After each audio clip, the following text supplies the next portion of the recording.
I'm so glad you mentioned that because she's, in the very short space of time I've got to work with her, I completely value everything she brings to this extraordinary team.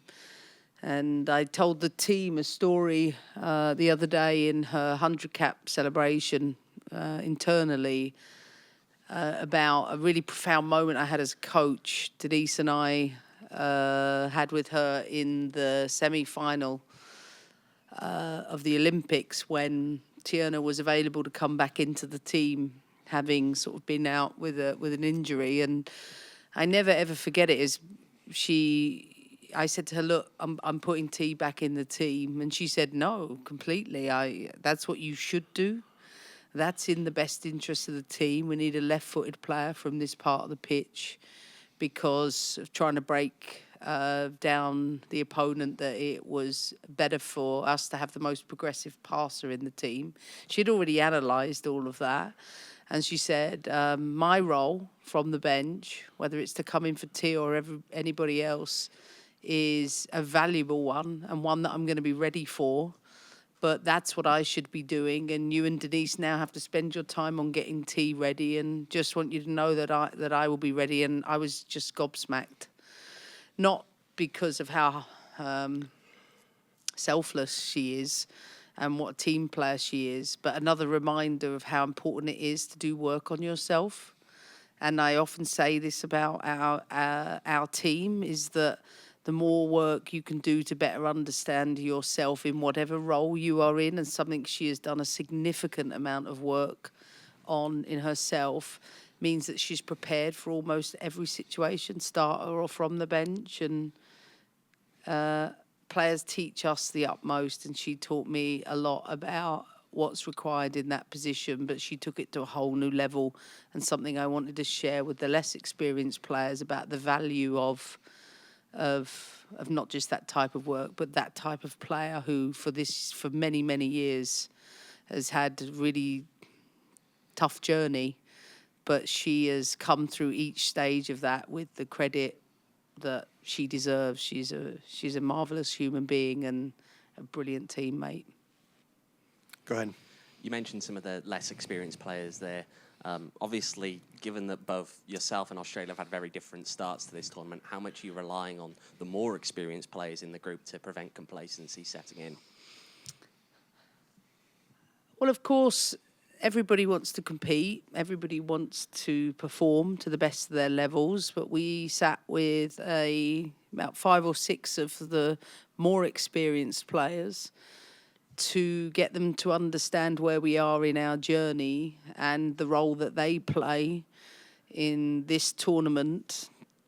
1, to be ready for themselves, but 2, to how to help the team so that we can close the gaps in this part of our journey. And we sat through and discussed all the challenges that will come up in camp and some of the strategies that we're each to hold ourselves accountable to. There's things they want me to hold them accountable to, and vice versa. So I know that there's some really experienced heads that value that position, but also getting them to understand, look, we're 2.5 years away from competing, I hope, for a major tournament. So we help close that skill gap, and we need their experiences within that so they know what they need to do. Let's go online to Mr. Tannenwald. Go ahead, Jonathan.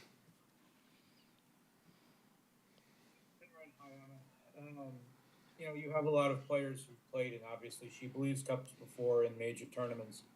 But for some of the younger players, even those who've played in Youth World Cups, how important is the experience of the games in quick succession, as they will be at a World Cup someday? With the travel, you don't have a week to prepare for the next opponent. They just have to jump right into the next one. I know they'll get the scouting videos and all this stuff like that, but how is it important for them, like the Claire Huttons of the world and players like that, to have that experience, not just the on-the-field stuff? I mean, like you said, a lot of them have gained that experience at youth national tournaments. Some haven't, like Lily, for example. But one of our objectives this camp was to do everything like a tournament setting. So even in the way we prepare, we treat it very much like it's that. And so we place a huge emphasis on the 22 hours off of the field and getting the best support to be best prepared in all of those situations. But I want to say this about the less experienced players. They're a generation of players who have experienced already, how do I best put it, the work that a lot of the more experienced players have had to fight for on their behalf. They're the benefactors of being in more professional environments at a younger age. Plus, I think coming through, a lot of them, whether they opted out of college to go into the pro game, or whether they are able to receive the support, whether it be analysis, medical, in a more profound way. So, if anything, they've been exposed to more things at a younger age, and I think they're better prepared as a result of it.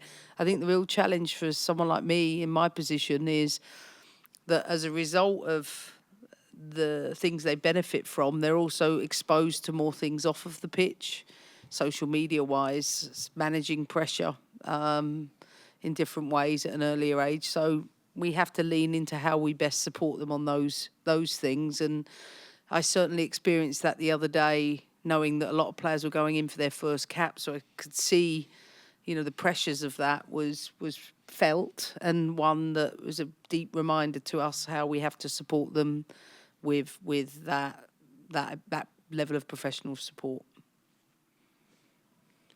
Sophie Nicolau, go ahead. Hi, Emma. Great win the other night. Something that hit me hard while I was watching the game versus Colombia was the commentary team were talking about how much money the Colombia women are going to make from this tournament versus the US women's national team. And the US women's national team have been trailblazers in the sport on so many different levels.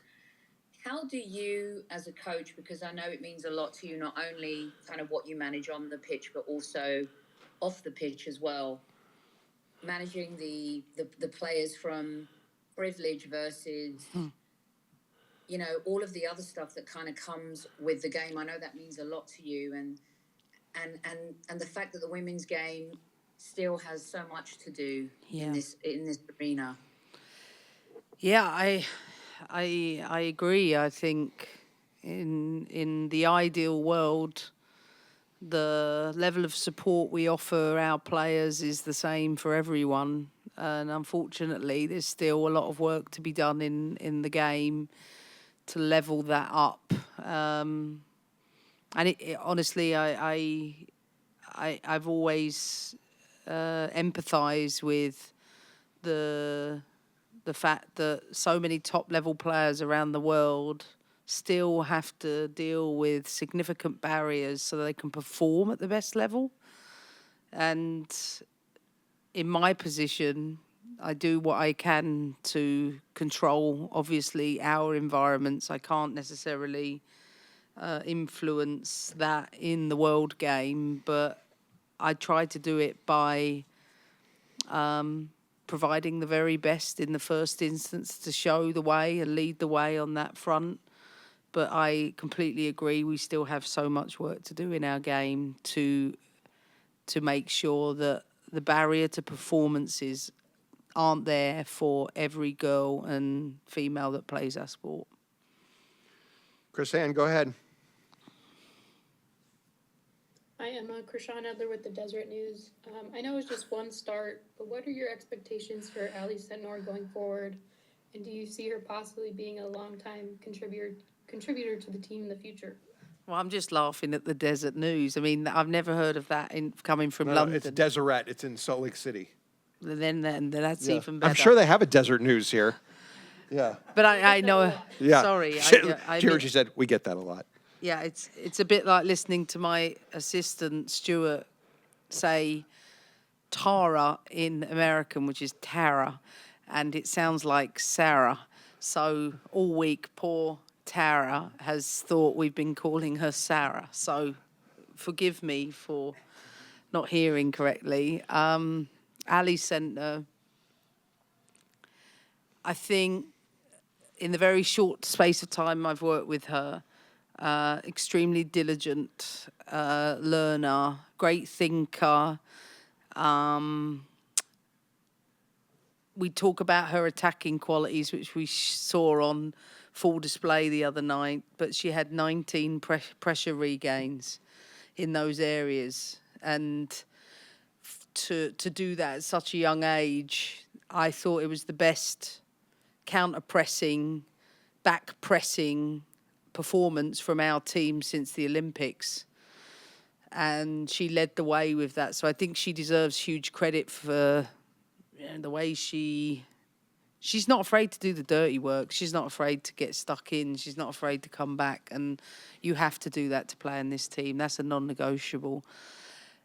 However, she also has the ability to, while her natural tendencies are always inside, she can play outside. And sometimes when you've got so many top players, you have to find ones that might be able to do more than one role, and she's one of those. But what I really like about her is every time the ball goes into a wide space or a threatening area, she's always getting into the box.